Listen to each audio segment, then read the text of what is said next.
All right. Hello and welcome, everyone. This is ActInf Livestream number 47.0. It is August 3rd, 2022.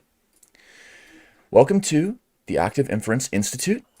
We are a participatory online lab and institute that is communicating, learning, and practicing applied active inference. You can find us at some of the links on the slide. This is a recorded and an archived and transcribed and published live stream. So please provide us with feedback so we can improve our work.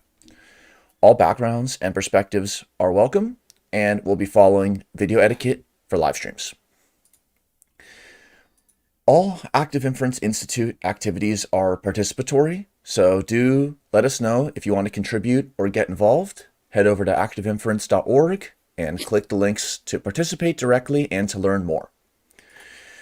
Well, we are about to set off on a odd-numbered and unique adventure in 47. We're going to be discussing and juxtaposing not one paper, as per usual, but have a multiple eyes open approach towards two papers in this situation. We're going to be learning and discussing in a juxtaposed fashion two papers, Active Inference and Abduction in 2021 by Ati Veikko, Pietarainen, and Majid Beni. Also, we'll be discussing Enactive-Dynamic Social Cognition and Active Inference by Inez Hippolito and Thomas Van S., also from 2021. All videos, dot zeros and otherwise, are introductions to these ideas and additional context, not a review or evaluation or final word. And we are going to consistently, we hope, use this coloration of a light red for the abductive paper and a light blue for the inactive, leaving the space open for new colors and combinations to arise that demonstrate some areas of synthesis. And we're going to talk in this dot zero with some big questions and go over our aims, as well as reading in between those aims, which is a little bit different than many live streams. We're then going to provide overview information on each paper in terms of the aims, the claims, the roadmap, and the abstract. We'll then move to a background and context section that will include a lot of information on inaction, semiotics, abductive logic, and so on. We'll then move into a juxtaposition of the two papers, and we're going to have a lot of time to discuss with hopefully multiple authors in the upcoming discussions, dot one, dot two, and maybe beyond. So today we wanted to bring a big picture context, talk about some very interesting threads, provide a little bit of background that helps one enter into this space, and then provide an initial juxtaposition and run through these papers that, again, will just get somebody excited to read the papers, dive in more deeply, and bring their own perspective to bear on these very interesting topics. So we'll move to the introductions. I'm Daniel. I'm a researcher in California, and I'll talk more about what's exciting in the coming slides. I'll pass it to Dean. Good morning. My name is Dean. I'm in Calgary, and I guess I was maybe the warped mind that tried to put this idea together and maybe change a little bit the way that we look at active inference by trying to pull two different papers of seemingly different focuses, and then both of those also incorporating the use of active inferences as a methodology to situationally analyze. And so what are the implications for that? So I find that really kind of exciting. And I'll pass it over to Stephen. So thank you, Dean. Yes, Stephen here. I'm in Toronto, Canada. And I'm really interested in about both of these papers because they both speak a lot to kind of participatory approaches in general and the idea of how people are engaging in the world. So the questions around inaction is really relevant, as is the abduction piece. So while they're both quite different papers, they're both speaking to me quite strongly. So that's really interesting. So I'm looking forward to being able to sort of explore that. I work with participatory theatre, community psychology, community development, and multi-scale development processes, and I'm really excited to just see how this scientific take can meet a more, what might be called a practice-based participatory question that I've been looking at. So I'll pass it back to Daniel. Excellent. Thank you both. And Dean, thanks again for the many-month journey, the many email and month and message journey that we've walked, because I do hope this will unfold and include in a way that is taking the live streams and the kind of materials that we're working through beyond where we have gone. And in spirit of that, I will pass to Dean to introduce some of the big questions here. Well, if you're going to pull two papers that don't seem to have a heck of a lot in common in terms of their subject matter, you're going to have to come at it from a little bit of a different angle in terms of not just ferreting out what's within a paper, but how those papers might be compared. So we pulled together some questions around the idea of what role as a situational analysis, either tool or reality method, active inference might play in pulling things that seem to be a long ways away and apart and entangle them. And so questions were basically, can active inference be both something that holds or contains or bounds something and also be the thing bounded or being gripped? What is active inference? Or what if active inference is both the thing being contained, say a partitioner line in a table, and the cell? So the actual gap that we can actually put more information into. What could that look like?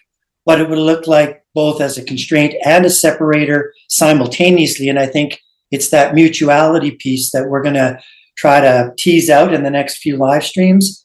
And what is similar or different in getting a grip on models and a different process, which is modeling. Thank you. Stephen, do you want to add anything here?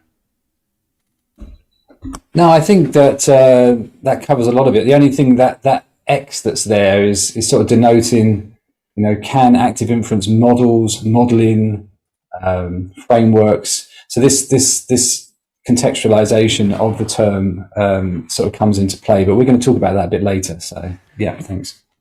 Awesome. And this is one of potentially the first our aims slides, because it is hopefully going to help to come back to this level. The meme here represents this live stream bringing together the two papers in a way where we've had one hand clapping. Now we're going to bring that together into two. You can hear the sound coming out of the live stream already, especially if you're listening. Dean, what would you describe about our aims, or how would you summarize? Oh, and one other note I'll add about our aims is we want it to be comprehensive, but also to have videos that are listenable and of reasonable temporal duration. So there will be many slides that will have a lot of text copied out of the paper, and we'll merely note, pause the video if you'd like to read, but we're just going to move on from many of the text slides. We just really wanted to make sure that all the text was there and visible, but we're not going to read everything. So please, Dean, summarize what of these aims you'd like to talk about. Yeah, I'm just going to talk about the sort of the root of each one of these bullets, which is take a closer look at the realism instrumentalism debate. I don't have to go into what that is. If you've been a participant in it, you know what we're describing. Reinforce a two eyes open approach where one eye takes in the pair of active inference papers, the Enactive-Dynamic social condition and abduction, while the other eye manifests active inference as an integrator of both, because we think that it actually can do that without blending. It can actually cause a weave or a braid. And then the third bullet is make explicit the absolute necessity, if we're going to do those first two things, of understanding the temporal depth of models that would actually incorporate two papers of seeming distant topics as we make active inference into two different subjects. And then just what we did is pulled out different things that the authors noted about their papers. Thank you. And Stephen, if you could carry forth with reading in between those aims or adding anything you'd like from this slide. Yeah, thanks, Daniel. So, one set of authors says, is really looking at instrumentalism and as a valid scientific perspective, but, there then describes, this question about the road towards realism and normalism. So, where the idea is that in one paper that instrumentalism is the way to sort of capture or to sort of hold ourselves in this scientific work, well, that can be challenged. And we would see ways that we might need to loosen that when we get into participatory approaches. So something in between, which loosens that scientific space and is a practice space. So the same with the second point, where, okay, is instrumentalism,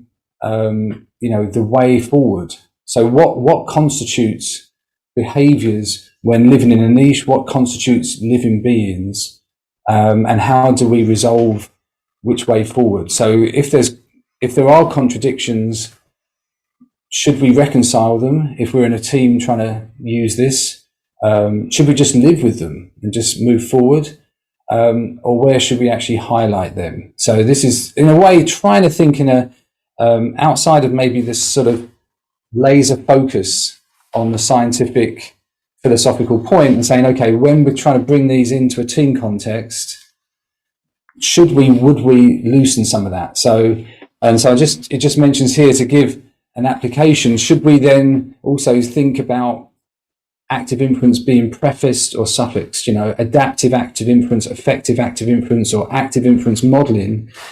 Is how important is that clarification to then also think about how the instrumentalism realism piece might be utilized in these other ways? Do we need to position, fully in one, fully on another? And if we're in between, can there be greater or lesser access to knowing based on the context? So often in participatory work, different types of practices, the context is key. And then this sort of speaks a little bit to my own idea of the co-creative work. And I know that, Daniel's very much with teams and Dean's very much with transformation. Often there's a co-creation piece. There's a bit where you want to support the butterfly without crushing it. There's something quite delicate there. So how can we at times bring this into spaces where it's a co-creative space, where there's modeling happening in a more subtle contextual way? And while we have these scientific definitions and strategic designs and hard analysis, and they're useful, we don't want them to crush what's happening. And there's a couple of pictures there that sort of speak to that. And I'll pass it over to Dean maybe, and you could speak to the sampling, the waters in between, and the mind the gap. Well, I think that was a beautiful explanation, and I think if and when the authors are able to come on, that'll be something that we'll now be able to put some color to. I think we put some anchors in the ground, but we haven't said how much flow can go between those different nodes, and that's what I think we wanted to establish right here is the betweenness. Lots of times, like it says, mind the gap. That's the only thing that can kill you at the subway. All right, because you're not paying attention to the gap, and I think the sampling of the waters in between does the same thing, except it provides a little subtle difference in terms of the fluidity of those kinds of gaps. So I think it would be really interesting if we use that as our portal into how we might bring things together and make them dance when they otherwise would be sitting on chairs on the opposite side of the room. That might be an interesting conversation to start in the dot 1 and 2. Thank you both. And the only comment I'll add here is this discussion we've been having on the adjectives that preface the adaptive, affective, etc., active inference. And then also, Stephen, the focus you've brought to the suffix, that X in brackets, active inference model as one instance or case or realization, active inference framework, active inference process theory, what follows. And this really reminds me of left branching and right branching clauses in grammar and syntax, and that there's a base clause. What is our base clause? And then what branches before, during, and after. I think there's a very rich space, and I really like these embodied and flux-based metaphors that help us understand so much. So, into the paper overviews. This will just be some metadata and descriptions on the papers before we pull back to the background and context, and then move forward into the papers running through their main points. So we're not going to read the abstracts. They're both, of course, available for these papers. Here is the abstract for active inference and abduction. Here's the abstract for Enactive-Dynamic social cognition and active inference. Here are the keywords for both of these papers. The Enactive paper has the keywords social cognition, niche construction, active inference, theory of mind, enactivism, and dynamical systems theory. The abduction paper has the keywords abduction, active inference, free energy principle, Friston blanket, triadic relations, and Peirce. Let's go to the aims of and the claims of the abduction paper. So, Dean, would you like to cover any of the aims of the abduction paper?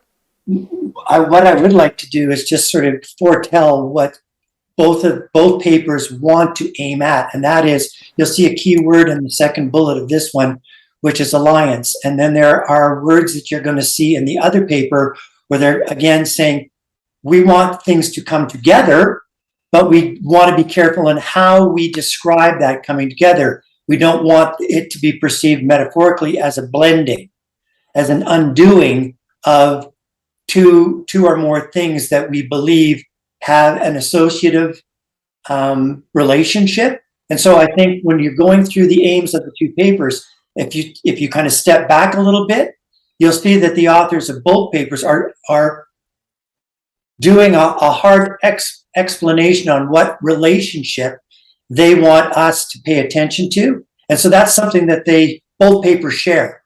It's a heavy emphasis on relationship. Great point. And they both are very richly and powerfully written. And here we see alliance and allegiance.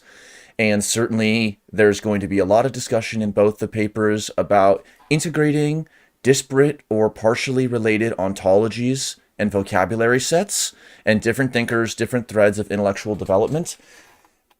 These quotes from the paper can be read and, of course, are expanded upon in the paper. But as Dean said, this paper's focus is on the intellectual alliance between active inference and free energy principle, FEP, and primarily the work of C.S. Peirce in terms of semiotics, pragmatics, pragmaticism, abductive logic.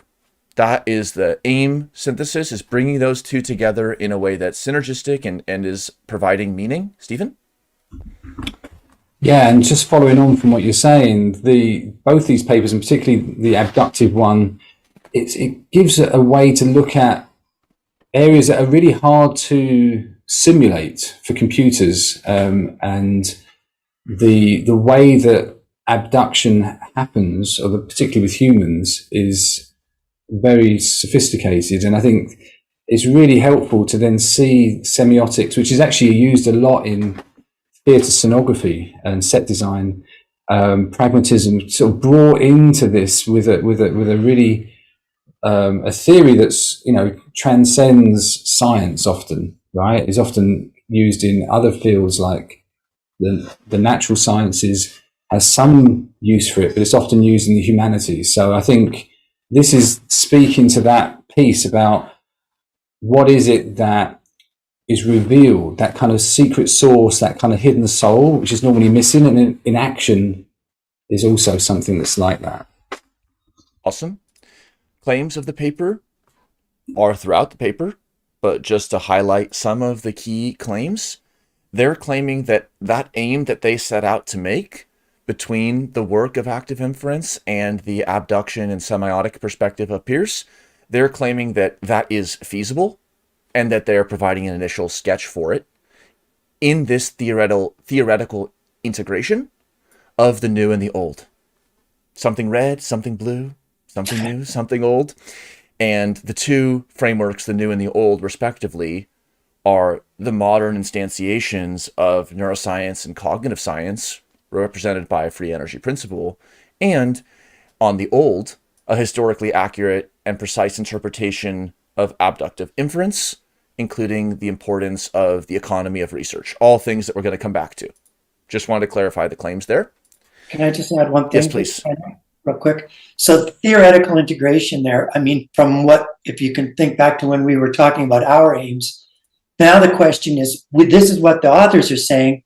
What we're wondering is, does that make active inference both the integration product and the integrator, the process? And again, I want to kind of tease back that one step, because I think that's going to happen again when we look at the other paper. They'll use different nomenclature, but they're going to say the same thing. And again, it's hard to see the commonalities unless you don't have to make them up. You just have to notice them in the two different types of forests. And a point on that, they're both, in a way, using active inference as an integrator as well as a differentiator. We're making an integrated model of internal and external and blanket states by differentiating them. And then, of course, integration and differentiation also have a joint usage in mathematics with the integral and the derivative notation. So there's going to be a lot of things coming together. Steve, is your hand still up? Yes, please. Yeah, just one thing as well. I think this is really helpful to talk about neuroscience in this, computational neuroscience, and to highlight that, because I think something that is the reality in the world out there, the culture out there where these ideas are circulating, is that neuroscience is turned on its head basically by active inference. Neuroscience as a field, as people understand it, is some sort of deductive process of stuff coming in and then being evaluated and concretized, as opposed to this predictive journey. So I think it's really, really useful, because this is something that we all face. And I think what I also have noted when I've spoken to some neuroscientists is they've actually had like an existential crisis and shifted, partly often by coming up with enactive claims and seeing that really if enactive claims are there, how can their work with neuroscience be sort of held together? So there's a piece here that relates to the general, and that general piece is more important when we start to bring active inference out from the specialist areas where it's kind of enclaved and its rules of the game are known, and you're into the areas where people say neuroscience, well, I know what that means, and off you go. So thanks.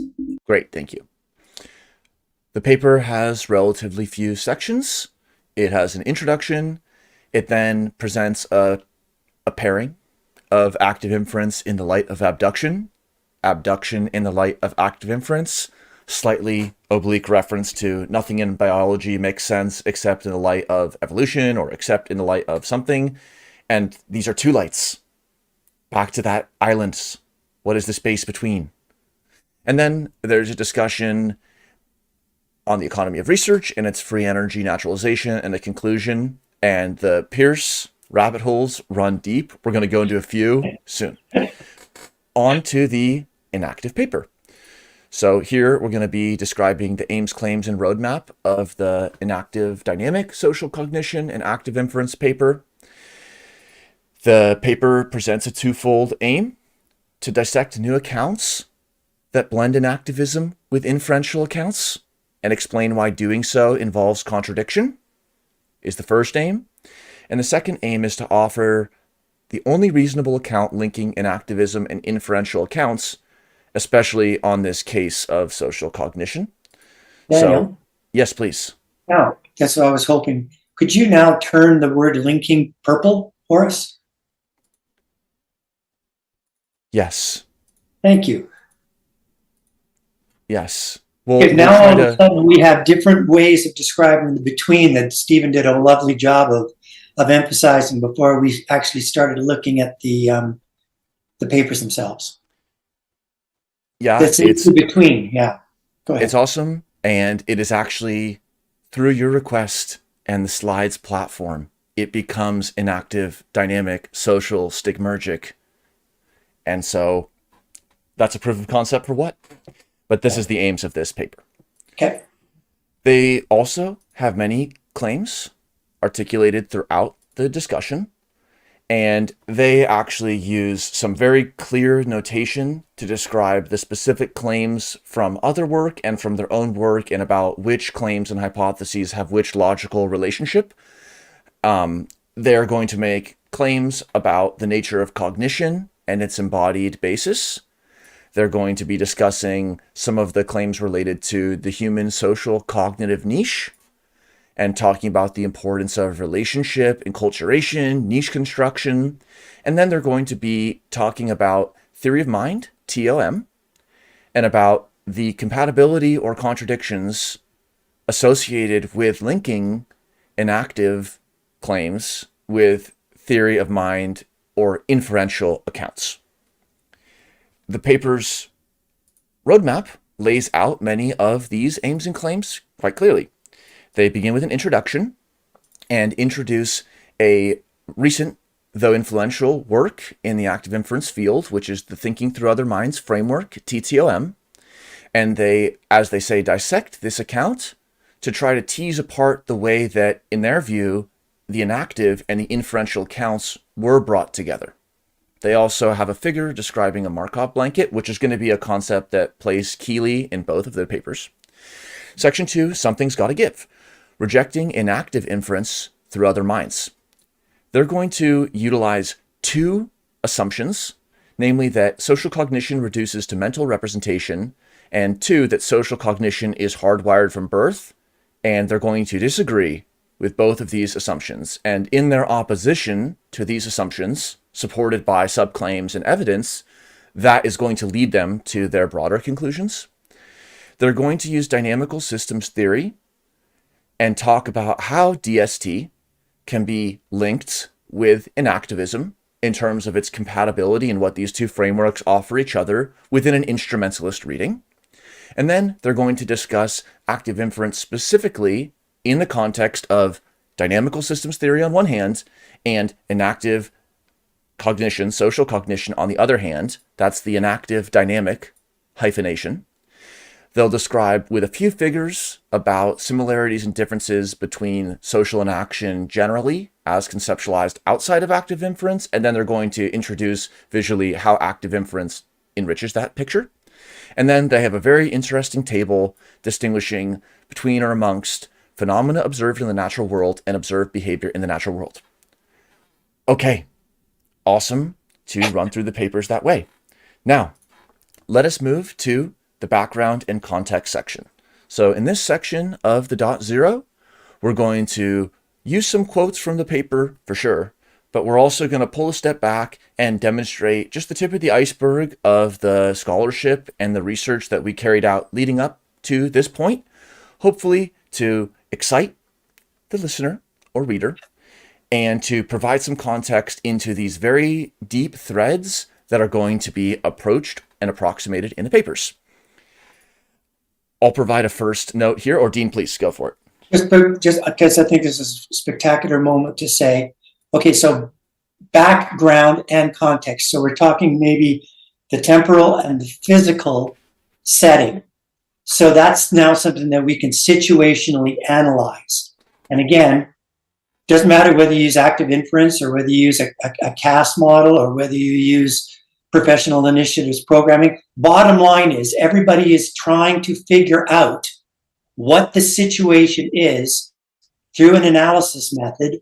And I would imagine that every one of those methods has a greater or lesser viability depending upon what the situation, both temporally and physically, is. So I think that's the critical thing, is we're not saying that each of these papers are good or bad.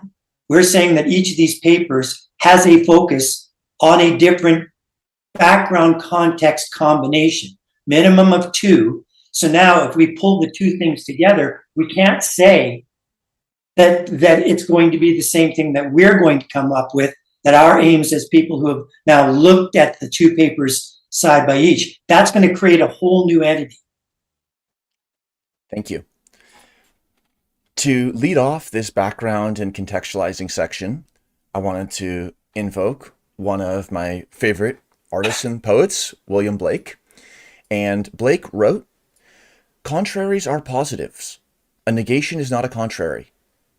Negations are not contraries. Contraries mutually exist. But negations exist not. Exceptions and objections and unbeliefs exist not, nor shall they ever be organized forever and ever." End quote.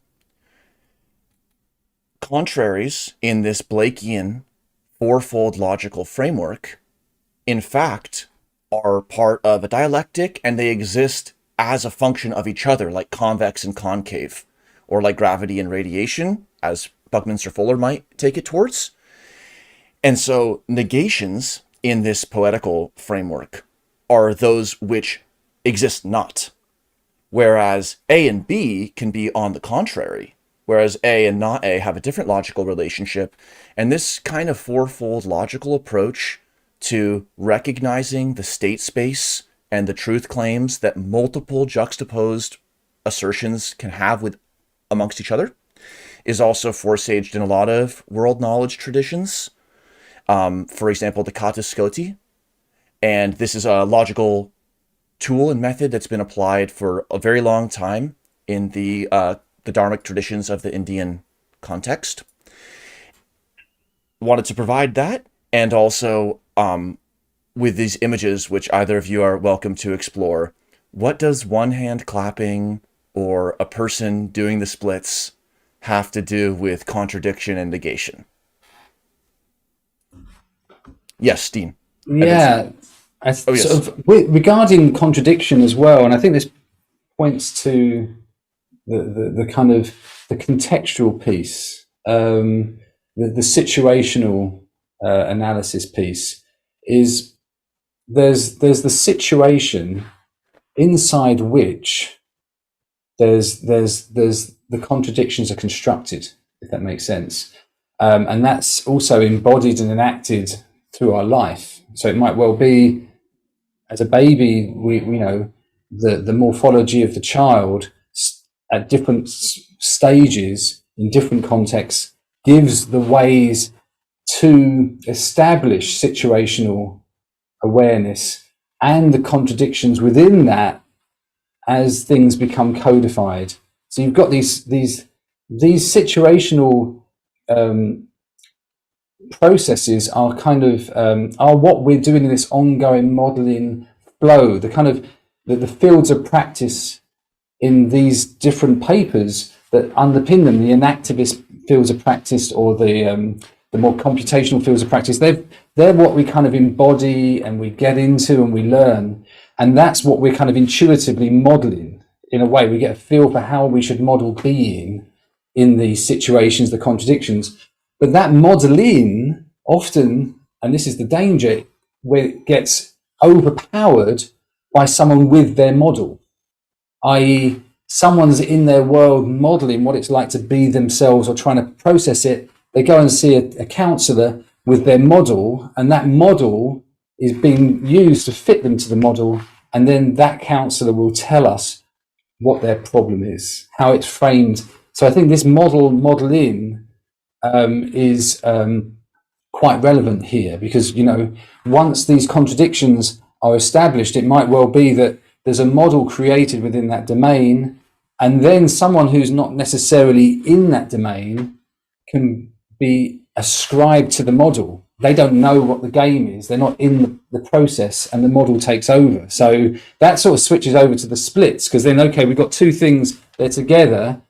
We were talking about this yesterday. So you open up and you've got a stance. Okay, so I'm slightly, and at some point it's like, that's not a stance, brother. That's a split you've gone into there. You've got to be careful, right? So you've gone into this idea that you're opening things up. Now, were they one thing to start with? Were they a stance that they were held in some ways? Have they split in a way where they're now isolated from each other? You know, and I suppose we're trying to hopefully find a way to neither push them into one, neither have them split, maybe have a stance in between that is somehow agile and relates, in this case, to realism and instrumentalism, but kind of echoes some broader themes. Thank you. Dean? Just real quick, a lot of people have heard the Yogi Berra-ism of when you see a fork in the road, take it.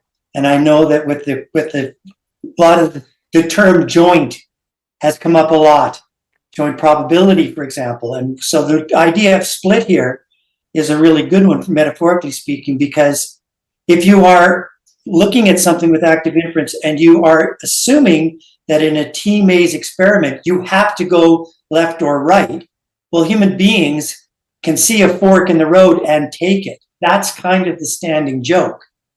If you see a fork in my legs, take them. Don't necessarily, you have to choose A or B. You can take the whole thing. And I think that's what Blake is trying to point at with this exercise. And so is that a contradiction? No. If I see a utensil on the road, I can take it. But if I'm not open to the idea that fork doesn't only mean left or right, then I'm already self-limited in terms of what I am testing, what I'm situationally analyzing. Thank you both. All right, into the more direct keyword pieces. So, inaction from this definitions.net site. Inaction is one of the possible ways of organizing knowledge and the forms of interaction with the world. Inactive knowledge is knowledge that comes through action and is constructed on motor skills, such as manipulating objects, riding a bicycle, or playing a sport. That's just one of many definitions that have been provided. We've also had several live streams and paper discussions on inaction in active inference. For example, in ActInf live stream number 6, way back when in 2020, we discussed Ramstead et al., A Tale of Two Densities, Active Inference is Inactive Inference. In 2021, we discussed a paper also of Hippolito et al., Embodied Skillful Performance, where the action is. And interestingly, forsaging in some ways this very discussion, here's a slide from that live stream with of the Hippolito paper. And here we had the Peircean triad, and we had the symbolism and the semiotics and the references to Frege. So we actually were talking about the very related concept of representation, and indeed those who support and or reject and or find contradiction and linkage, all of the above. The discussion around inactivism and the inferential account is going to hinge very much on the question of representation and cognitive representations, what those are, where or if they exist, and so on. That was live stream 23. Also, from this paper of Sengati et al., they lay out just visually, we're going to see more representations soon, in their view, some of the distinctions between traditional social cognition and inactive social cognition. And so rather than just a visual interpretation of the image meme, Dean, would you like to provide it? No, I'll wait till you're done, and then I'm just okay. going to... Sorry. Here what I see is that in the traditional social cognitive inferential accounts, the gears are turning inside the brain, and then there's perception action loops and linkages that connect social entities that are in their body, but the body is seen as like an interface for that kind of information transfer. One extreme stance or simple visual representation. And then here, in contrast, we see like the gears are everywhere, including in the environment, in the niche, in the space between. And that, yes, the brain is doing things, but also it's part of an enacted system that is implementing this encultured social cognitive process a little bit more in a holistic framing. So, Dean, yes. Yeah, I was just going to say, in a minute, we're going to look at what the abduction thing talks about. But for now, I would like people just to hold in their mind the idea that this is speaking to a type of temporal depth, but that temporal depth is vertical. I think abduction, looking at longer timelines over hundreds of years, is more horizontal. So just keep in mind that we're talking temporal depth, but the focus is on a vertical or a deep temporal depth instead of a wide lateral temporal depth. They both matter, but they're orthogonal. Doesn't mean that they're in conflict with one another. It just means they're going in different directions. That's all I want to say about that. It's funny, left and right or west and east, those are contrary directions, but they're not negatory directions. And so right there is where we start to see like how orthogonality or sparsity or conditional independence granted by a Markov blanket, for example, how those can be seen in the framework of contraries, though not negations. Stephen? And that gear in the right-hand diagram there, the gear in between, that can have temporal depth. That can have this mind-body environment piece is definitely there, like you're saying, and obviously makes, as a unit of analysis, that's really challenging. And I would also put in there as a gear, words. Words are twitching of our voice box is giving us words in space around us. So, they're being used as tools as well. So suddenly we're much more enmeshed, even if it's just speech. Yeah. And it takes time for the speech to travel through the internets and through space and time. A little bit more depth on social inaction. This inaction research resource describes several meanings and senses of inaction in the performative and the bringing forth senses. So please read. And also a really nice 2009 paper in Cognitive Semiotics by De Bruyn and Dehaan discuss some of the relationships of enactivism and social cognition. And they did an excellent job of summarizing what the inferential and the enactivist accounts can bring together and sort of discuss that linkage. Yes, please, Dean. Yeah, I read that paper because I found it. And here's an interesting thing. If they're going to use a bridge metaphor, I think enactivism does have a bridge. It's just a vertical bridge. It's the side of a building going up. And so, not to criticize what they've written here, but I think there is a depth and there is an ability to span. It's just that it's going vertical. It's not going traditionally side to side. Awesome. So on to a little bit of depth into abduction and semiotics. Well, we had quite the learning journey together, and the abduction paper with one or one and a half or even two of the authors being true Pearson experts provided many details. Pearce was a prolific writer and thinker and collaborator, and also much of the work was unpublished, which means that there's some arcane reference systems and not all of it is hyper accessible. We found the commons.org site to be immensely useful in providing many definitions as well as links to resources. Dean, would you like to summarize anything on this page? Nothing other than if you are interested in pragmatism and you want to get past William James, actually William James and Charles Sanders Peirce had a bit of they were maybe 150 years ago, the first conflictors around how things work. It's actually really, it's an amazing takeoff point in terms of how people who appear to be in competition with one another actually make one another smarter. But in fact, a lot of the ideas that we 150 years later are now looking back on, we would have to say they may have felt they were in competition with one another, but I think what they were doing was relaying or somehow building a better model because they weren't always looking at things as through the same eyes. They had both eyes open. So that's all I'll just say. Go to the Commons site. It's really good. Yeah, it's great. This representation, ironically / appropriately, is of the well-known Pearson triad semiotic framework, where a stop sign is called the representamen, the represented instance, the physical stop sign, the real stop sign. The object is the message cars must stop here, and the interpretant is I should stop here. And so that's where we get that entity agency. I found a interesting paper about the user interface, which brings some of these truly timeless discussions on semiotics and logic into a digital context. They're applying that semiosis to the user interface metaphor. One could imagine if that were a stop sign in the real world, or if it were a button on a website in a user interface context.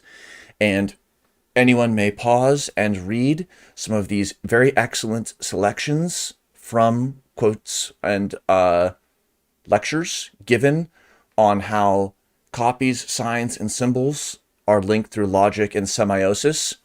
Lot here, but we'll carry on to abduction specifically. So this was a little bit on Peirce and the definition of semiotics as opposed to the science of things, the more positive sciences, and the science of forms, which are the more formal sciences. What is abductive reasoning? This was very fascinating to explore. This is a quote from the abduction paper. They wrote, "It is common in the secondary literature, e.g. that building on Peirce, to conceive abduction as occurring in two parts or two kinds, generative abduction and selective abduction."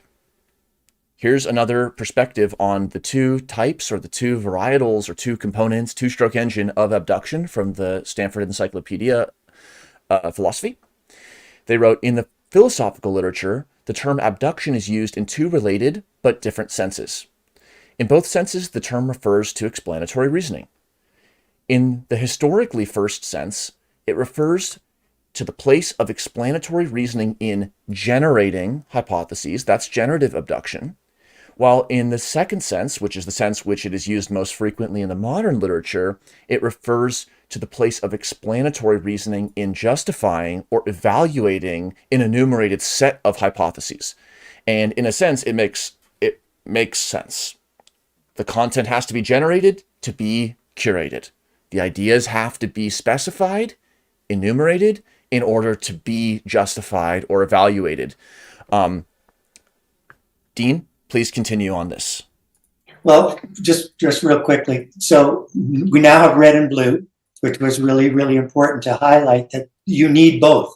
You need a minimum of two for the explanation to appear. Next, abductive reasoning in the probabilistic sense is also known as inference to the best explanation, is a form of logical reasoning that looks to the most likely hypothesis to explain something. An example, did the white beans in the left hand come from the bag of objects held in the right hand? Here we can see how the hypothesis put forward depends on an incomplete observation or an inference. Are there beans also in the bag? And even if so, is that the source for what has been transferred to the left hand? So again, temporal depth, when you arrive into a situation, what kind of background and what kind of context do you possess is going to go to this fourth form of logic that Peirce literally spent a lifetime trying to disentangle and then reform into some sort of coherence.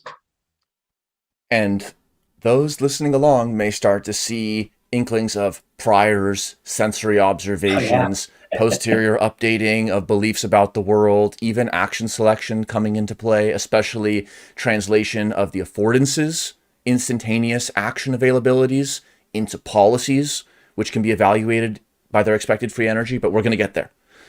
Let's turn to abduction, and here are some of the very fascinating papers available on Commons related to abduction. Lot there. And to kind of continue on with one of the resources from Commons on abduction as practical inference by Thomas Capitan. This work, which we're not going to read everything about, goes into a lot of interesting points about that dual nature of abduction with hypothesis generating and hypothesis selection, and distinguishes that hypothesis selection can make deductively valid evaluations. However, the creativity phase is non-inferential. That has a lot of resonance with like not pre-censoring ideas and having like an inclusive discussion when brainstorming, and recognizing that there has to be a winnowing in a finite period of space and time. Additionally, there's some discussion here. This was relating as we move back towards or interweave with free energy principle, initial awareness of the hypothesis comes with the observation of a colligated whole by means of an uncontrolled insight into the world of ideas, into what he called thirdness as given in perception. The novel conceiving of any instance of premise 2, citing a previous part of the paper, is caused by prior cognitions, hashtag priors. Its content is suggested by the facts, observations, sensory observations, but not everything suggested is inferred from the cognition of the facts. And so Peirce goes on to describe there are operations of the mind which are logically exactly analogous to inferences, accepting only that they are unconscious and therefore uncontrollable and therefore not subject to criticism. So, leaving aside questions like whether unconscious processes can be considered controllable, here we very much see hints of perception as unconscious inference. And we see also continuity between processes of attention and awareness, conscious inferences, and other subconscious inferences. And so in a way, this is also providing an integrated framework of perception, learning, belief updating, temporal depth, conscious and unconscious awareness. All of these features are explored in the Peircean work, and the abduction paper is going to very specifically highlight that fact. Okay, carrying on a little bit more. Abduction and retroduction. Would you like to add anything on this one, Dean? Well, I mean, people that study and analyze this wonder at times whether or not this was a morphology or whether or not we can use the two terms simultaneously or interchangeably. Again, it's probably one of those things where if you want to find out what the details are, you should probably go and have a look because it's interesting, but it doesn't. At this point, all we basically want to do is, here, I'll just read this. Retroduction of the process whereby from a surprising array of facts we are led to a conjectural, we've used conjecture a lot, theory to account for them. Many logicians refuse to call this last inference because its conclusion is so extremely problematical as to amount to little more than an interrogation. I'm sure they are wrong, however. They have not possessed themselves of the true scientific definition of inference. So what he's basically saying here is, let's not call abductive reasoning inductive reasoning. The logical justification of a retroduction, of which the proper conclusion is that the conjectured state of things is likely, in the vague sense of tending to resemble the real state of things. And this is the part where, so what replaces that? Instrumentalism? Whatever we define as instrumentalism? This is, again, this is one of those conundrums. If it's not real state, what is an unreal or a non-real state? Because it's there. We've labeled it. What fills that eventually to make the whole? That's the question here. And also, again, worthwhile reading some of the prior work of one of the authors of the abduction paper, and one can see in their research a strong line of developing and extending and modernizing a lot of the work. Just one more quick. Yeah. So I put down those bear signs because I want to tell a really, really, really quick story. So if you live somewhere where there are bears, if the bear sign stays up, people begin to ignore the actual sign object and they no longer become interpreters. They willfully lose that triadic.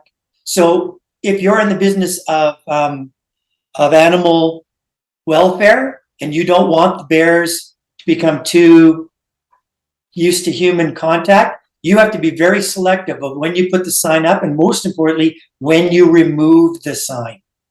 So I wanted to put that up there because that's a big part of the abductive and retroduction piece. You have to sometimes take things away for abduction to work. It's the removal of possibilities that actually creates an emphasis. I think we'll just carry on to realism and instrumentalism because we're going to come back to abduction in the subsequent discussions more. So here are some quotes from a Feyerabend paper. According to realism, such knowledge, factual knowledge, is descriptive of general or particular features of the universe. So that doesn't mean that the model of gravity is gravity, doesn't mean that the model of gravity is what the objects of gravity are, but a realist would remark that, for example, formal models of gravity teach us of the existence of objects acted upon by the force, gravity, and license the description of a force which cannot be directly seen, heard, or felt, but still has noticeable influence. Forces are real. Things are real. According to instrumentalism, even a theory that is wholly correct does not describe anything, but serves as an instrument for the prediction of the facts that constitute its empirical content. And so again, on this Newton's gravitation example, the instrumentalist could take the position there are no entities, gravitation, force, and gravitational fields are merely instrumental applications of statistical arguments or potentially even social or power dynamical arguments. And an instrumentalist may deny the existence of objects, entities, and forces, in this case, and even take things to the level of having skepticism around words as instruments and the relationships around communication and how it orders and predicts sense data. We've explored realism and instrumentalism quite a lot over the streams, and we highlighted it a lot in Mel Andrews' work in Livestream number 14. One more slide on realism and instrumentalism, and then either of you, please, feel free. I'll describe some of the bottom ones. Again, the map territory distinction is very key to the realism and instrumentalism conversation. There's also been a variety of excellent philosophical work. For example, a successor to the realism, anti-realism question. Those two, by the way, I would say are negations, whereas realism and instrumentalism, we are suggesting might be seen as contraries. And also Helen Longano's work on scientific pluralism has a lot to say about this by taking a multidisciplinary lens on realism and instrumentalism.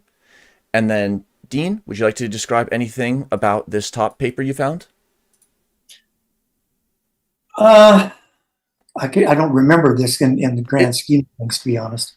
It's here for people to read. There were many papers, and again, we're just putting a lot of text up for those who want to pause and follow the trails, and it all kind of gets enmeshed in. Stephen, any comments on realism, instrumentalism?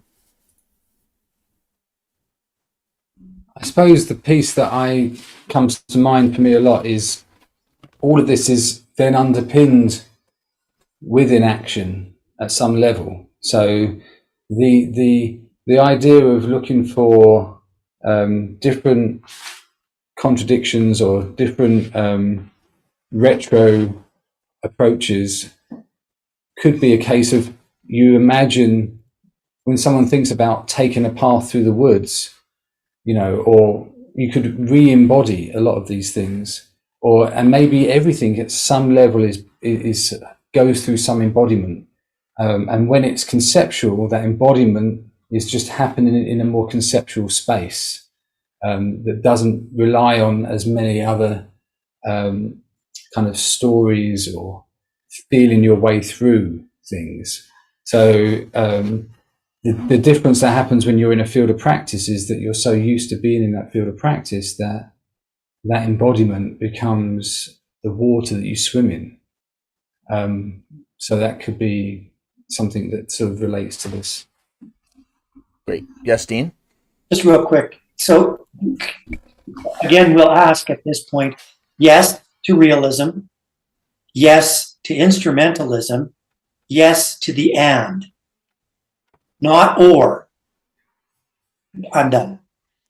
We had a little ampersand here, and we emphasized the and here. One brief note on 4E cognition. We won't go into depth here, but 4E can refer to, as per the Schiavio and von der Schiff 2018 paper, which was in the context of music pedagogy, which is a very fascinating area.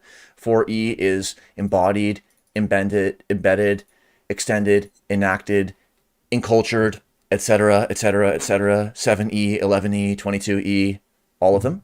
And then a fun quote from Carl Friston from our Applied Active Inference Symposium in 2021. He said, one key thing about active inference is it's beyond predictive processing, it's beyond sentience, and it emphasizes or reflects the pragmatic turn at the beginning of this century, really epitomized by the 4 E's, to make it clear that sentience is active and that you are talking about the circular causality of engagement with any particle, personal, or plant with whatever's out there, purple, circular causality, and all that that entails. Then, quite briefly, we're not going to go into any of these details, but here's a bunch of work that's relevant for the Enactive paper, just some of the other background citations and other work that one might want to look into, and for the Abductive paper, and also a little bit of leaning even into something hopefully the authors can unpack for us on the role and relationship of nominalism with all of this. But many previous papers by the authors here listed, and a lot of great work again. So thanks, you fellows, for this journey. Now we can enter into the 2 papers, or the space between. Let's have an initial juxtaposition of the 2 papers. I'll put our video, will be the tip of the iceberg here. So Dean, you're the tip of the iceberg. What would you like to say about these 2 papers in an initial juxtaposition?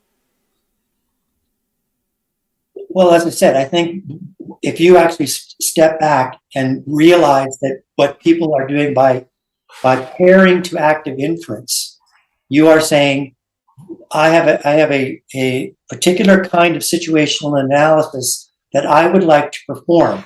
And in doing so, I would like to try to remove contradictions, or I would like to formulate integrations. And if you step back to that place, your example of, so your hyper subject is situational analysis, your example fitting under that, you're not now making the mistake of saying my way of looking at things automatically negates or turns other ways of looking at everything that's under that title of situational analysis to dust. Now, there are comparisons, and they're not written here, and they're so already long. I just basically chose examples within each of the papers where papers are talking about 2 different focal points, but they're still within this larger marginal boundary of active inference, and how active inference is behaving around the behavior within a regime of attention, and opening that up to something more available than the specifics or the scale-friendly thing of, does theory of mind necessarily blend with active inference? Or does the idea that abduction, the moment when I arrive, actually negate any possibility of using instruments to extend my sensory window, right? So again, we're not going to spend a whole lot of time pulling those other things out, but if people want to actually see how, when you set proximally 2 papers beside one another, you can find a ton of similarities. It's a kind of an interesting exercise. It takes a while, but when you actually see them side by each and entangled, there's a lot of braiding going on. Thank you, Dean. Stephen? Yeah, I like this, like Dean was talking about there, you've got the 2 papers. It could almost be seen as 2 icebergs where their philosophies have kind of frozen and given shape and form, and there is stuff underneath and stuff above, but there's also the water around and between, which may have lots of shrimp and all sorts of things swimming around. So I think in this list here, where you've kind of got realism, instrumentalism, well, they're your 2 icebergs, right? We want them to be nice and sharp, and maybe you get knocked a bit if you bang off them. And then, okay, statistics and model comparison, you know, they're still out there, but they might jive a little bit. Multi-agent belief communication. Oh, hold on, we've got something flowing here. Things as ensembles, models as ensembles. Perspective, or types of perspective, or where are those perspectives coming from? Ways of knowing, stochasticity, complex systems, and so forth. We're now maybe I don't know if we're not dissolving the iceberg. That's not about that. The iceberg's there, but there are different types of ways and of starting to maybe be more flexible and less stable. Awesome. So into the inactive paper we go.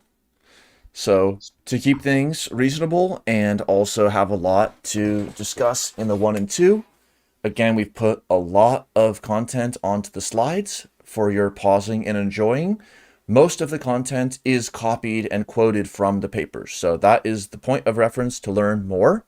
We'll just walk through in the order of the roadmap some of the key pieces that the papers go through.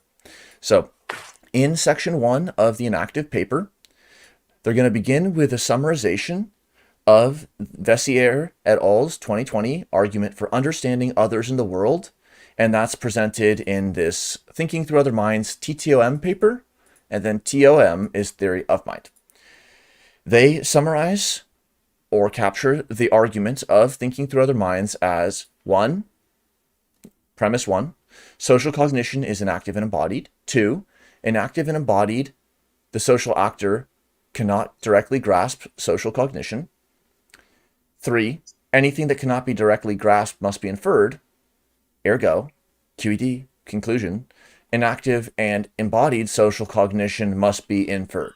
There must be inference about social cognition.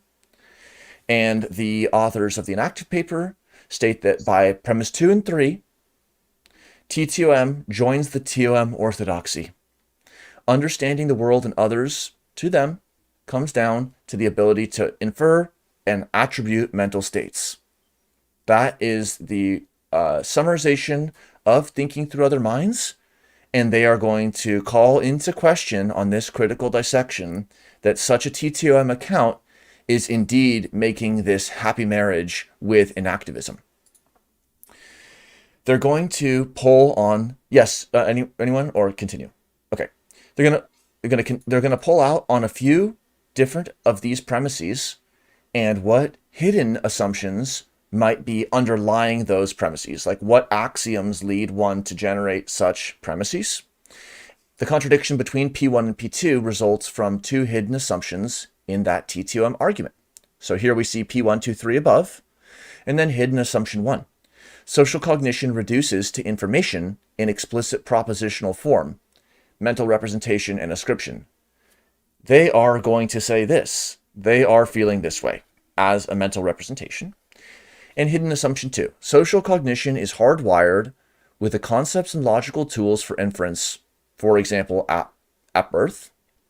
And in the subsequent sections, they're going to analyze and clarify the contradiction between premises 1 and 2, this tension of if social cognition is inactive and embodied, is it really the case, or is it a contradictory claim that social cognition cannot be directly grasped by such a social actor? They're then going to critically assess from the inactive perspective what problems might underlie these assumptions, the hidden assumptions, and why inactivists reject these hidden assumptions and hence reject the premises listed above. And then they're going to be exploring what are these non-representational methods and mechanisms of co-construction in social action. They have a Markov blanket, a representation visually that we've seen here before with the internal states, external states, and the mediation of internal and external states by blanket states, which as per the Pearl 1988 definition are the blanket states making the internal and external states conditionally independent. Sometimes people go further and describe a Friston blanket, where the blanket states B are partitioned into 2 kinds of states, sense and active. And those 2 kinds of states are defined by their incoming, from the perspective of internal states, statistical dependencies, sensory states, and outgoing statistical dependencies, which can be interpreted as actions or interfaces from the entity or thing towards the niche. But we'll come back to Markov blankets and more later. Yes, Stephen, go for it. Just coming back to that, actually the slide before this, but relating to this is when it says things cannot be directly, there's a couple of things that directly be grasped. Well, I would argue that with that, that's a useful distinction, because when we think about, we're talking about the grip and the gripper, or a pair of pliers, and I can't directly grip a hot pipe. I need the pliers. I can't directly do a number of things without maybe more than one tool. So there's a sense that when we talk about grasping things, or when people are thinking about if something is, to grasp something that is explicitly propositional, we have other kinds of tools that might be coming into play, even when we think about words and the act of ascribing.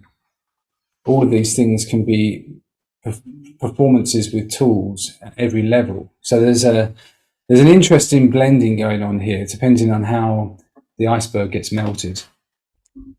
Great. In section 2.1, which you can read in the paper or pause here and capture many aspects of it, they're going to question the assumption that social cognition reduces to mental representation, and their point can be distilled as understanding others is a matter of being skilled at shared non-explicit meanings and potentially some abductive, ding, ding, ding, and model-based reasoning, all of which are context-specific, modifiable, and dynamic. And they are going to unpack in the further paragraphs that in therein lies an evident contradiction between those first two premises, which is really like the Achilles heel or the soft spot where they're going to be targeting their logic. In section 2.2, they're going to question that second of the assumptions, which is that social cognition is hardwired from birth. And so while they do qualify the TTOM position, and they say Vessier do not hold a nativist position, for example, like a pure inborn perspective, because they do have a focus on the developmental and ecological dynamics of how culture is acquired, they do call into question the acquisition of the starter pack. And they're also exploring more in this section some enactivist critiques of, for example, hardwired perspectives on social cognition. In section 3, having critiqued assumptions that in their mind highlight the contradiction inherent within thinking through other minds, they're going to suggest another relationship. Oh, you don't like that dish? Let's try this one. And this is going to be a approach from Dynamical Systems Theory, or DST. They write, DST, as we shall argue in this section, is an approach that serves to learn about and generate predictive power about the socioculturally situated practices of agents constructing their niche. Because DST has at its core useful tools such as emergence, nonlinearity, and spontaneity, etc., it allows us to move away from prefabricated notions of TOM, theory of mind, like theories of social cognition. One should therefore refrain from making ontological assumptions, ontological here being about how things are in the world, so more of the philosopher's ontology rather than the computer science knowledge management sense of ontology. One should refrain from making these kinds of ontological assumptions licensed by realism about the complex system based upon a tractable model. So just because the model is so tractable doesn't mean that we have the license to make ontological assumptions. Mm-hmm. Since the tractable model is an opportunity for learning about the complex behavior, only epistemic claims are allowed. Let us take a closer look at the claim. To make it tractable, we can represent a dynamical system by a static relationship as follows. And here are their equations 1, 2, and 3 with the captions below. And they're using these very simple, kind of like the kernel of the dynamical systems theory is understanding how things are a function of how they change broadly. And it's represented in a few different ways in terms of a successor model and more of a rate of change model. Stephen? I think this is a very useful point number 3 there, the bullet point, because it also speaks to that sense of this is a model-in approach.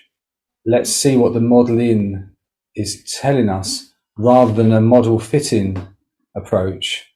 which is often, what ends up happening if you have the defined ontology.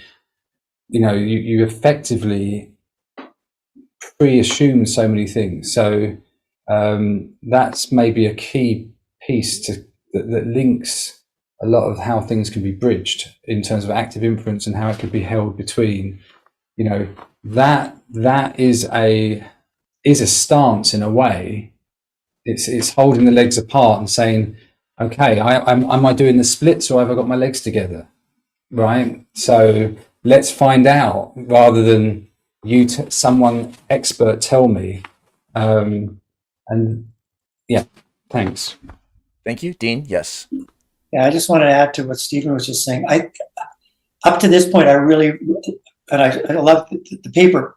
It's the constructivist piece, though, that I think has me pausing for a minute, because I believe that in order for us to be able to make that decision, is it the splits or is it a fork? Is it literally a fork instead of having go left or right?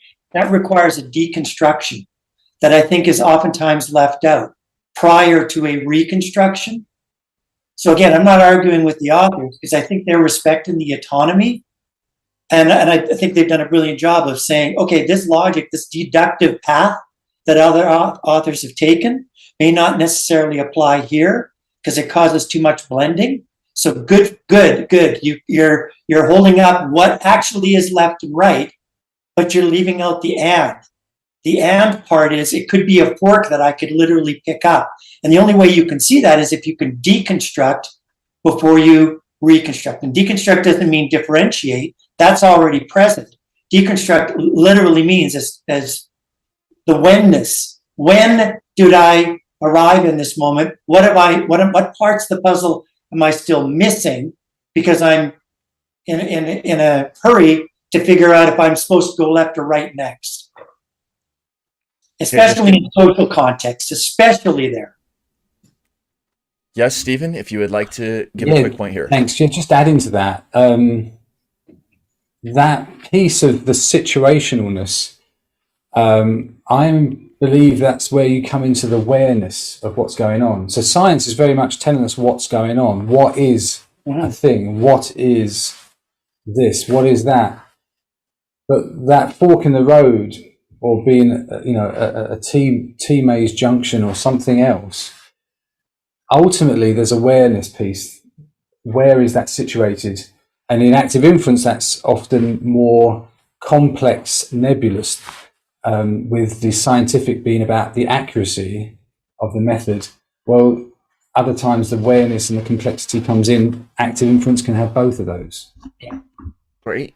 Continuing on through the latter parts of the paper, they talk a lot about complexity, which many of us love. So complexity science, complexity theory brings so many great terms, concepts, people, methods, tools, ideas, everything. And they talk a lot about autopoiesis and this recursiveness. So there's a lot of really creative linkages made in the Enactive paper, and complexity is used in a really valuable way. In section 4, they're going to move into active inference in an Enactive-Dynamic setting. And that is where active inference is going to be deployed as an insightful instrument to learn about and understand the dynamics underlying cultural co-constructions. Considering it does not necessarily take agents as passive, agents together are the authors of the states of one another. And so, kind of analogous to the enactive figures shown earlier, where we had the gears in the head, and then that went to like the gears being more distributed in the body and in the mind. Here in figure 2, there's more of a classical meaning and model-based reasoning, where different social actors are kind of having this inferential account that is very like one-directional, as shown here with the arrow pointing just to the middle. And in figure 3, they're depicting the social action in figure 2 under active inference in terms of labeling here the internal states of the social actor 2 and the external states being social actor 1. So this is from the perspective of social actor 2, where the blanket states are being framed as sociocultural meaning and that model-based reasoning, which opens up for inferential accounts that are distributed and enacted. And hopefully we'll go into more detail, because this is where they are supporting their positive instrumentalist application of active inference into the social enactive space. And then they write, characterizing a social scene as analogous to scientific practice is thereby a mischaracterization. It's almost like taking what happens in the laboratory in a certain context, and even a certain view on what happens in the laboratory in a certain context, comma, in a certain context, and then critiquing that and thinking a bit more expansively about what happens in the hallways of the laboratory and in the basement and in the world around the building. And that is also really nicely connected to some of Jelle Brunberg et al.'s work on The Anticipating Brain is Not a Scientist, which also focuses on the enactive perspective from an ecological perspective, not only necessarily the social, but the social is an important case. In Table 1, they're going to discuss a little bit more about some of the dividers and contents of cells related to the natural world and scientific tools and constructs. For sure, we're going to return here in subsequent discussions. So just check out Table 1, see what you think. What other lines would you draw? Would they be kind of like curved lines, like look like letters? Would you circle anything? Would you draw some triangles? Would you add another row? Would you make it a tensor? What else would you draw on Table 1, even if only another double bounding line to emphasize that it's perfect as is? Dean? All I would say is, if you do go and have a look at this, ask yourself why these hyperparameters and why these laterals, because I think that will lead to all kinds of, well, for me, it just got me so twisted around. Fun. Okay, and then conclusion before we move to the second paper. We have shown that holding both enactivism and theory of mind entails contradiction and confusion. This is evident when we critically dissect the two hidden assumptions held by TOM-like theories such as TTOM, which are rejected by enactivism, those two covert assumptions that they believe disrepute the linkage. And then they reiterate the co-constructive nature and the embedded and the ecological components of social inaction, and the recursion and the unfolding through time, the rolling out of social inaction. And they suggest that dynamical systems theory and active inference, instrumentally applied as a type of dynamical systems modeling, has promise and is a suitable and complementary tool to consider social understanding as generalized synchronization held in a certain way. So that was that paper, and it will now be paired with the abductive paper. So, one breath before we move into abduction. Yes, Stephen. Taking that breath, that last sentence there about how it can be almost a bridge there, the complementary use of dynamical systems theory sort of fills a gap. They're sort of filling a gap. And in a way, I think as we talk about the abduction paper, some of the gaps that doesn't fill, I know we're not trying to talk about filling gaps here, but let's say we're filling gaps, abduction might also fill. So, you know, the beauty of active inference and the Bayesian approach is that lots of different scales and modalities can be weighted and blended to give you potentially a feel for what to do, right? So awesome. Doesn't mean one excludes the other. Awesome. Okay, into abduction. We abduce away. The paper begins with a relatively short and very concise introduction to some of the key points of the paper. We described earlier in their aims that they're interested in this naturalistic rendering of some of C.S. Peirce's later, e.g. post-1903 or post-1905, mostly unpublished work unpacking the semiotic and logical notions of abductive reasoning, which we covered in the context section. They're aiming for this biological model of abduction, which is going to thread the needle, weave the fabric, whatever it is, that maintains the functional integrity of the organism, the evolutionary imperative for that living being's existence, and to be compatible with modern neuroscience. They focus on the allegiance and the alliance, which we talked about earlier, and they'll introduce also in the introduction the Markov blanket concept, which will be a great point of juxtaposition to add a little bit more detail. Like if it is a front, a contact front with active inference, with social inaction and abduction, then these are like hot points or points of contact within the interface front to really zoom in. Okay, how is internal state being used in these two models? And that's where the active inference ontology is of immense value, because even when people are speaking in different languages, or we have a computer program, an equation, a poem, and then a scientific paper, when we can link and proactively use or proactively annotate with the active inference ontology, we gain the ability to not just say, well, we're both pointing at the moon. Is your finger my finger? Or are we pointing at the same finger because it's so far away, and so maybe it's a little bit off, and your ray is missing the moon from my point of view, and so on. Instead, we can actually get down and not bleed out on the operating table, but rather pin down transiently and find a tractor that helps us really go into that intersection rather than merely hitting and running with just points of resonance. Dean?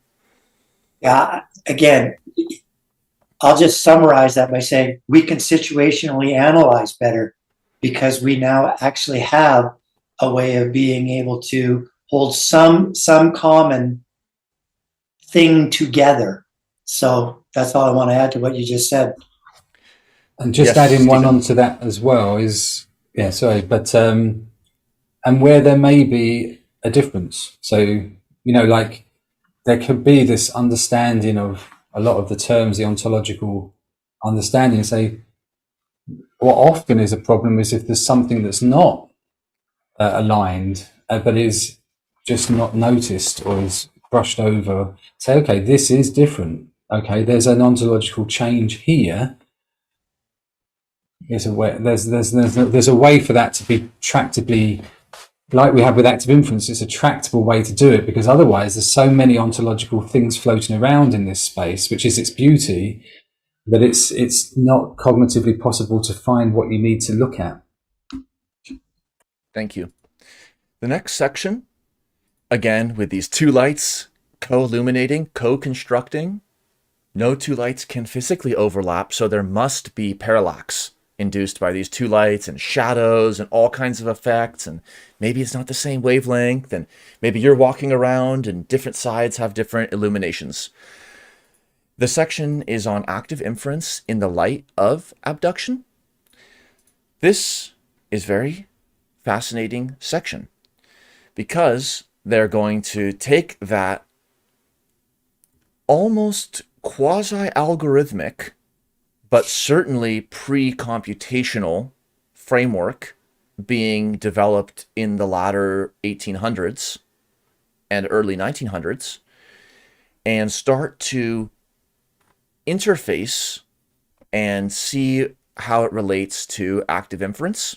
So we can highlight more, and we'll look forward to discussing in further sections. So do pause it if you want to read all of this or read the paper.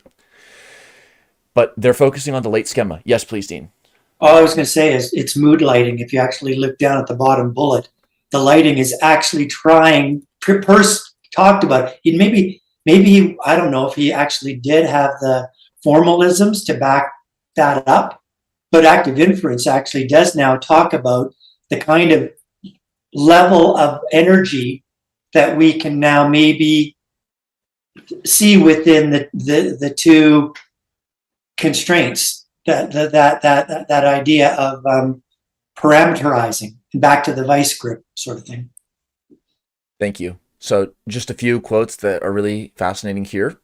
So in science, abduction can be likened to the logic of discovery of hypotheses, which, as we discussed earlier, has a generative creative element and then a secondary selective component like Bayesian model selection, Bayesian model reduction. And they even add with a cautionary remark that no full assimilation of Pearson abduction can occur to IBE. That's inference to the best explanation, which is one half of the two-stroke engine. And commonly, people will use abduction to refer to probabilistic reasoning from a given set. Like abduction, elsewhere in the writings, this later schema, those ones that are after 1903, that according to experts have been the least researched ones, there's beginning with an observation of a surprising factor event. Observation, surprise. And through a conditional major premise, concludes in a cohortative mood, again a mood, which Peirce termed the investigand. It's like it has and right in it. And that is that something of imperative importance ought to be done. Pragmatism, inaction, policy selection, initially aroused by curiosity, uncertainty reduction, entropy, that leads to the formulation of a question, which is semantic. And there's more discussion of the investigand mood and other moods. Yes, Dean. One other quick thing. Cohortive or co-constructed from the other paper, again, share a common prefix that we, again, I think will maybe be able to tease some more of that, the importance of that in the next two live streams. Awesome. They're going to continue with this question of the economy of research. So they formed 3 argumentative cores. Really specified areas of contact with active inference and abduction that they're suggesting form an initial trio or triad that will start to form the allegiance between active and abductive inference. First, the presence of non-degeneratively triadic relations. Then, the utilization of the leading principles of abductive reasoning, B.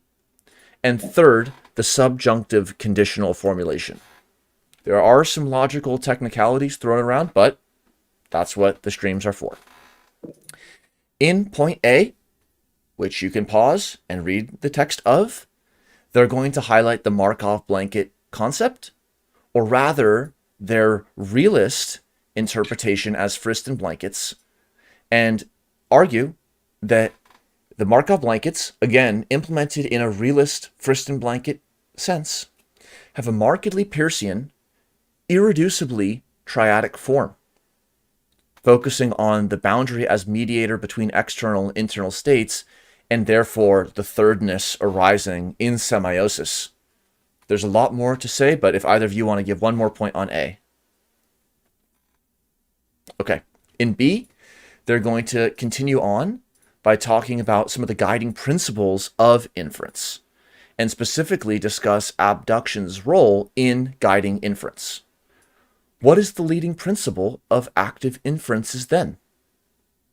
Here, they're going to describe some technical details of active inference in terms of free energy, variational or expected, as bounding surprise, and then they'll connect that to some of the primary sources of Peirce and discussions of biosemiotics, which have also been connected in a lot of discussions that we've had on representation and meaning and so on.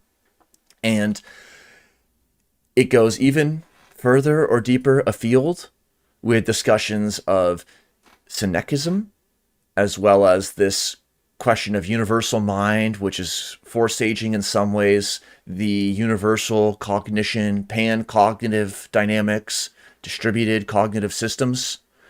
Matter is effet mind by von Schiller. And then they're going to argue about Friston blankets and their construction in terms of triadic relationships. Pearson triad, sign, object, interpret, ant, leads to unexplored semantic possibilities, bringing together some of these broader qualitative threads in semiotic analysis with potentially dynamical systems theory, quantitative Bayesian methods, and everything else that active inference brings, along with the toolkits to implement. And C.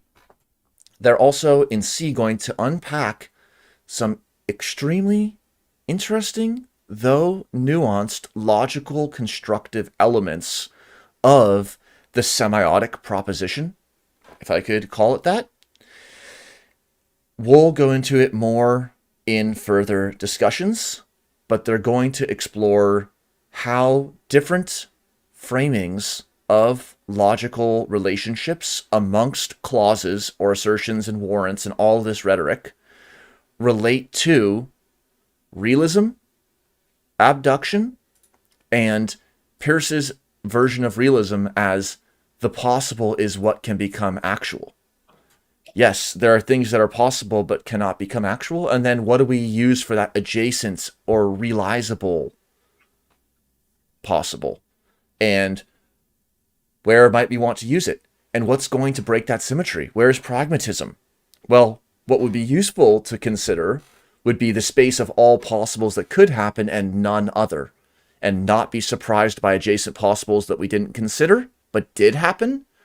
And then maybe it's not so bad to spend a little bit of extra thought or a few extra computer resources on considering possibilities that couldn't happen, but we wouldn't want to get lost in the potentially exponential space of possibilities that can't happen and end up losing our focus and attention on possibilities that can happen, which are what Peirce describes as real possibilities.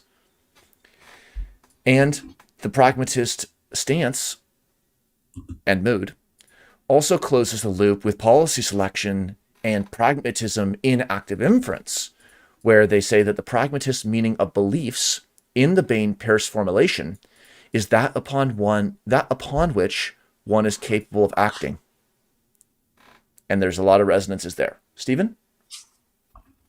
Yeah, I think this also speaks then to the need to have, we talk about scale friendly or levels or, you know, some sort of structure that enables this to be present, because, you know, active inference can sort of go all the way down down to the cellular level. There's ways of looking at it. Here, there's a sense that, okay, we're looking at these ideas of a signifier, but we know with active inference, it's not that it believes that we have signals coming in which get processed and aggregated. So there's a sort of a scale at which you have the structures, that you have the morphogenesis maybe to get to, and a scale to make the stop sign make sense, to be interpreted as its own signifier. So I think that may be where there's this tension going to happen between the inactivists here and where that can happen. But the argument could, well, I would say, is that certain scales, certain structures, and maybe certain realist ways of things happening, something like that is feasible. Great. Just Dean, and then we'll quickly move through the rest. I'll just be real quick here. I think, especially in B and to a lesser extent in C, the business of how we take Peircean thinking into the active inference realm is built on an assumption, and that is that our continuing existence, our continuing reality, means that we're accumulating more experiences with the tools in the world, the rules in the world, and the pools. And by pools, I mean those aggregations that Stephen was just pointing to. Thank you for bringing that up, Stephen, because that made me want to write this down. Aggregations as densities, tale of two densities, materializing. So again, I don't know that you exclusively say everything is real and then all the examples underneath it are also real, because even Peirce himself said that there is an aspect of this reality which we will never be able to describe as anything other than non-reality, even though we're fundamentally using it. So how does that enable these densities to form? And I know that sounds way the heckin' gone out there. I'm sorry, but it's actually something we have to contemplate. Thanks. They're then going to flip the script, or at least the syntax, and talk about abduction in the light of active inference. Here is where they kick off with that acknowledgement of the two-stroke engine with generative abduction and selective abduction. And then they're going to connect that to some of the ontology of active inference in terms of like seeing selective abduction as a sampling process and understanding where generative abduction fits in. So continuing on with seeing abduction from the light of active inference, which we might even operationalize as saying like framing or viewing abduction from the perspective of the active inference ontology. So rather than us self-electing as interpretants of active inference as some concept, which we cannot necessarily speak for a concept, we can't speak for English, but we can use English words. And so analogously, we don't need to necessarily speak for active inference, though I'm the last to say what those should or shouldn't do. It's possible to use the active inference ontology, and then it's kind of like a two-step checklist. Was the term in the active inference ontology, in the core, supplement, or entailed sections? Was it used in a way that was pragmatic, that made sense in that situation, in that multi-scale context? And that is actually a two-step process to ask if we're speaking using active inference rather than if we're speaking for like an advocate or like a salesperson for active inference per se. And they're going to restate the case in terms of the FAP framework, in the sense of and using the terms of. And they're going to highlight the relationship of internal states to external states mediated through the blanket.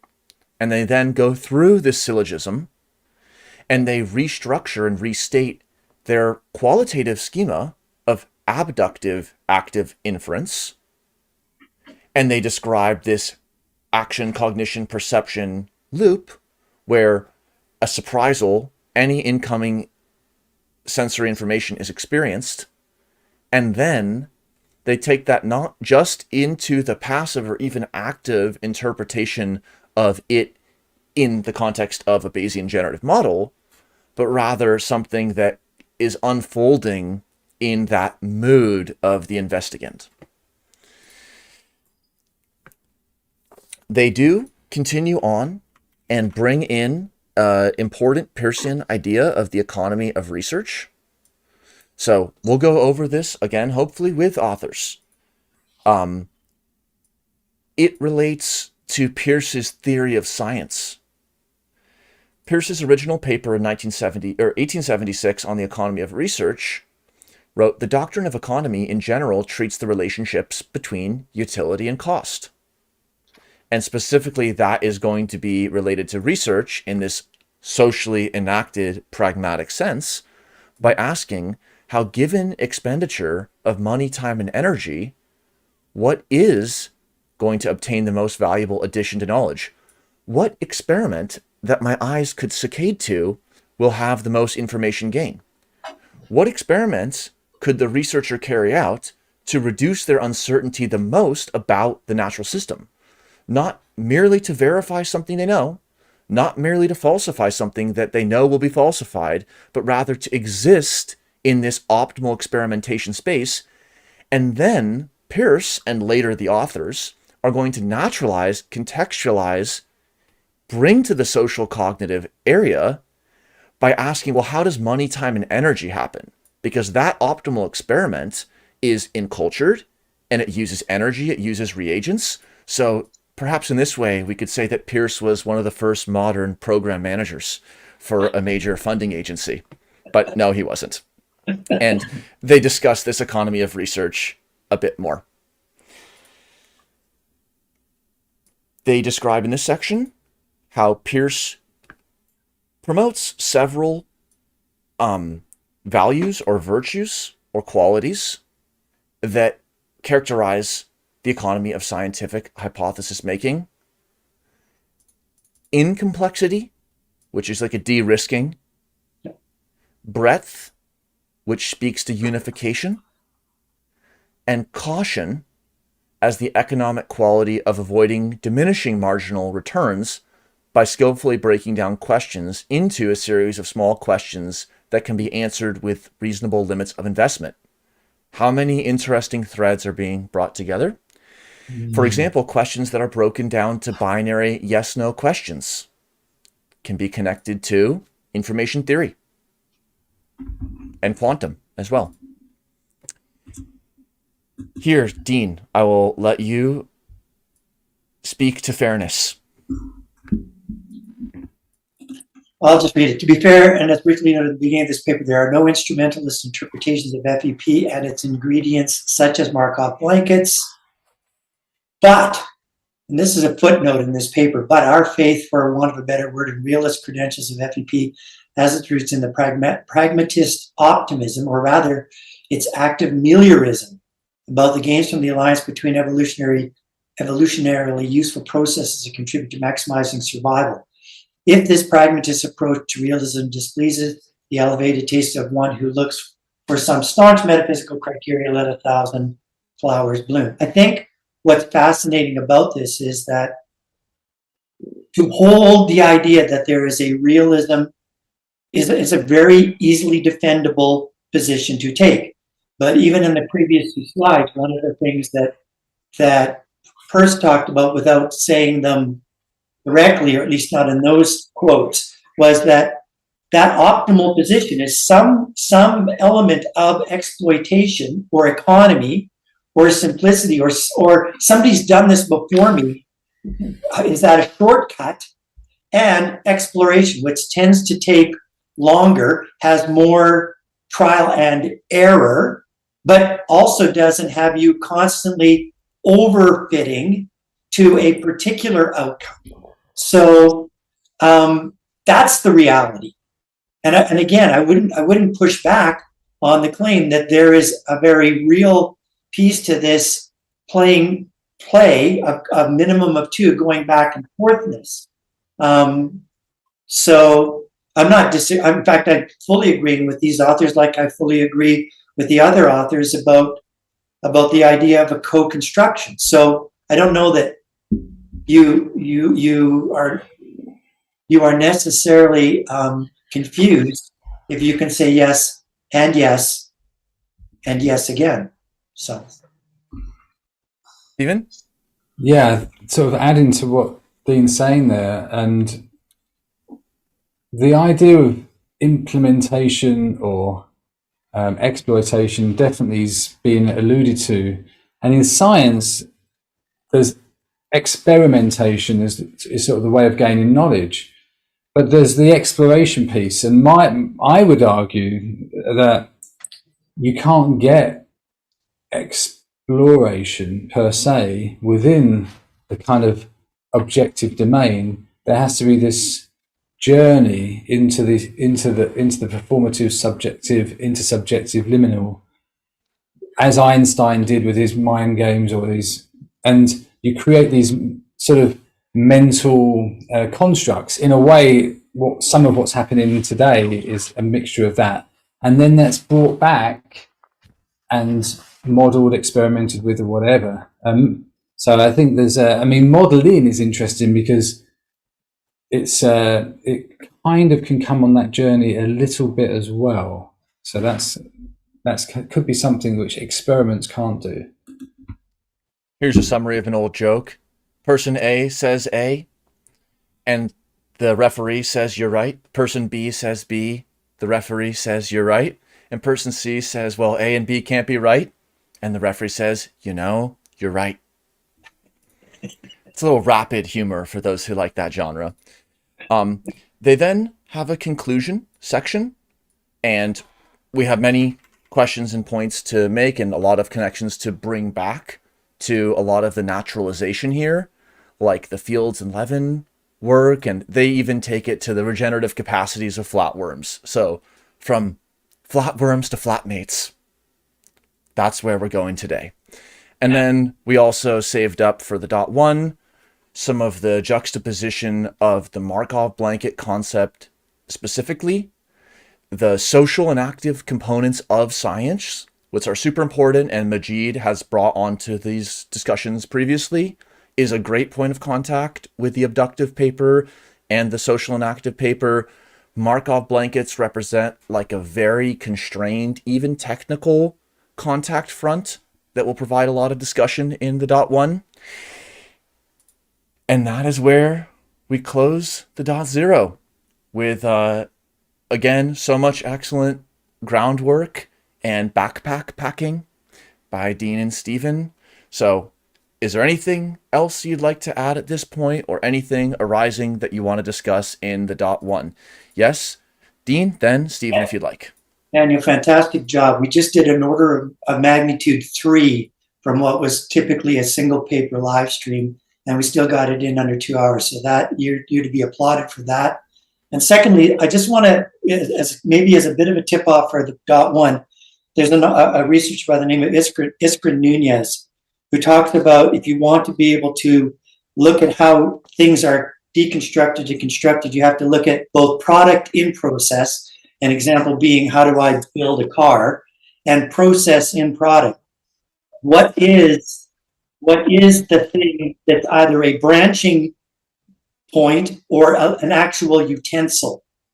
And so if you open your mind up to both that inversion along that continuum, it opens up all kinds of possibilities in terms of bringing things into a place where they don't necessarily come into conflict. Yes, they can integrate and braid. And so maybe that will be, after today, something that people who are using active inference, which in my opinion is both product and process and product at the same time. It's the gripper and the gripped. Maybe they will give some thought over to that. It's almost like the pragmatist sees the fork in the road and uses it. And Right. maybe you use the fork by going one way. And maybe you do pick it up. Maybe you use it by completing the table setting for someone else who will dine there. And so there's so many ways to use, because use is socially enacted, abductive, contextualized, etc.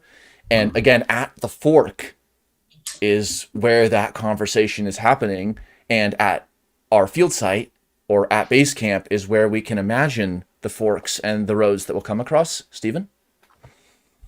Yeah, and next in the .1, sort of finding a way to bring the authors, if whoever's there, on a bit of a journey, maybe down one of the forks, maybe it goes to the edge of the lake and we need to get in and get a bit wet. So how can scientific abduction, or some of the sort of more scientifically bounded models, rules, substantiated by experimentation and instrumentation, okay, when does that get moved away? Maybe because of participation, maybe because of transdisciplinarity, maybe because of transformational processes, maybe because of deep exploration outside of the field. I wonder, and this is something we might want to think about, how can we give some sort of clear journey options, right? So that they can come a little bit off without getting stuck in in quicksand or drowned in the deep water, right? So we want to sort of navigate. But I think this has given some of those pointers, I think, of where there is sort of ways off ramps as well as on ramps. So thanks. Thank you, fellows. Thank you Gentlemen, all who listened. thank you to both of you. This was huge. I really, really appreciate all your help. Great times. See you in the .1.